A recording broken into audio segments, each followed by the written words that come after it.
আসসালামু আলাইকুম গাইস, আপনারা কেমন আছেন? আশা করি সবাই ভালো আছেন। আশেপাশে এখন কেউ নাই, মানে আম্মু নাই, কাজ করতেছে। তো এটা হচ্ছে আমার আম্মুর একমাত্র খরগোশ।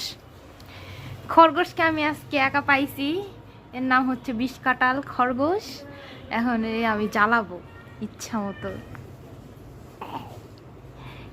তো আজকে রক্ষা নেই, রক্ষা নাই, রক্ষা নাই, নানিমুনি নাই বাবা, তোমাকে বাঁচানোর মতো নানিমুনি নাই। এর গায়ে আসলে হাত দেওয়া যায় না, এত পরিমাণে দুষ্টু, এত পরিমাণে রাগী, বলার মতো না। গায়ে হাত দেওয়া যায় না। এখন তো তাও চুপচাপ আছে, জানে আশেপাশে নানিমুনি নাই, বাঁচানোর মতো কেউ নেই। এখন নানিমুনি থাকলে আমার বকা দিত।